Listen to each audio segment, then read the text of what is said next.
Hello. Um, I'm doing another video because I'm horribly egotistical and I'm very bored.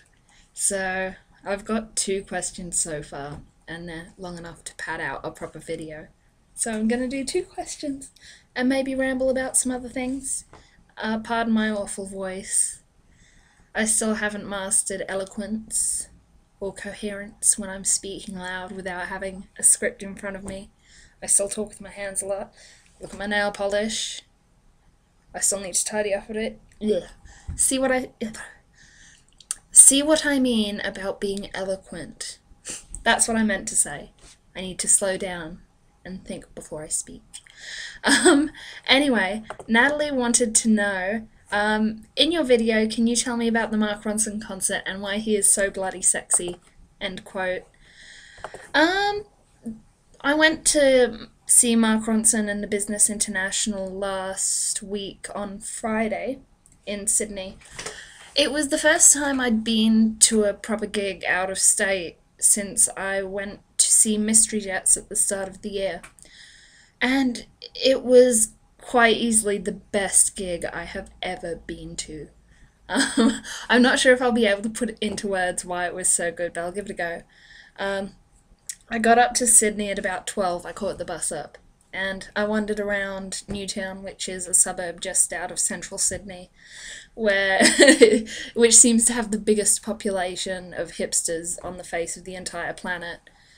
I felt quite at home there because of the hipsters, and at the same time I felt quite strange because I'm not really a hipster myself. Or at least I don't think I am. Hipster's quite a dirty word these days. But I wandered around and I bought the most fucking flawless dress in the history of the world. I'll try and take pictures of it sometime next time I wear it. Sorry, I'm playing with my hair. Um, and everyone was really nice. I generally get quite scared when I go up to Sydney because it's a lot bigger than my town, even though my town's the capital. And it's very unnerving going there because it's just so different and there's so many people. But everyone was really lovely. I met up with Yolly, who's Reese Joe Tom Josh Farris on Tumblr. She's a horrors fan. And she was so nice. It was lovely seeing a familiar internet face up there, even though we hadn't really talked before. She's an internet friend of an internet friend. But she was so nice and she made me feel quite at ease when I was up there. The gig itself was spectacular. I wasn't really that excited for it the day I went up, but it turned out to exceed my expectations, which was quite good because I'd had the worst week in the world. Um, it was kind of like not a Mark Ronson gig, it was Mark Ronson and friends. And there was the guy from Phantom Planet, and they did some of his songs, and they had other songs of the people in the band.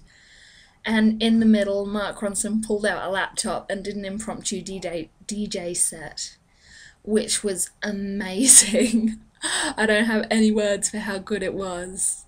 Um, at one point, he took off his blazer and he was just wearing like a sleeveless tank top singlet thing. And all I could think when he took it off was, I wish Natalie was here because she would appreciate this so much. And I hadn't thought of him in terms of attractiveness for quite a long while beforehand because his voice irked me a bit.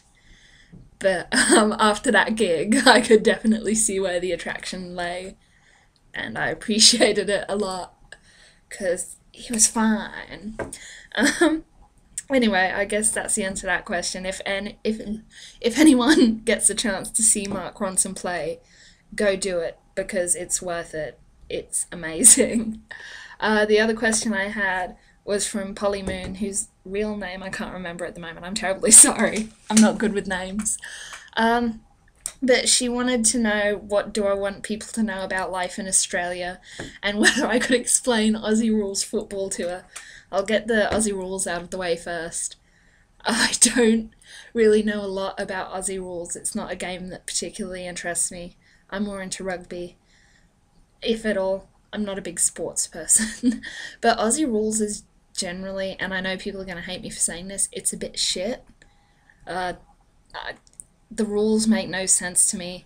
There's like goalposts like that, and then there's another set outside, so even if you miss, if you get it through the other goals, you still get a point, which just seems a bit redundant. Some of the players are quite good looking though, and my friend Kim can attest to that. She likes quite a few of them. But that's my entire knowledge of AFL, which is a bit pathetic. Life in Australia generally is quite hot most of the time, which I guess is a bit of a given. Um, I don't think of what to tell you. I suppose it's similar to living anywhere else, really. You don't really see the differences unless you're an outsider. Um, Most people have a pretty good sense of humour, I guess. We're all quite sarcastic. And there are a lot of bogans in Australia, which isn't surprising considering bogan is an Australian term. For those of you who don't know what bogans are, they're kind of like what an American would call a hick. You know, they drive really douchey cars and they drink a lot and they say things like, "Oi cunt!" And I don't know, I can't think of any other particularly bogan terms at the moment. I used to be a pretty big bogan. I still am. I bog out occasionally. I've got family who live in a pretty low income part of my city, and they're bogans. They're lovely people, though. Most bogans are. What else can I tell you about Australia? I don't know. I'm a horrible spokesperson for my country. I'm terribly sorry. Um, we like sports. Um, that's about it. I can't think of anything else off the top of my head. If I can think of anything else, I'll make another video or I'll post it underneath in the description. But I guess that is about it for now. Thanks.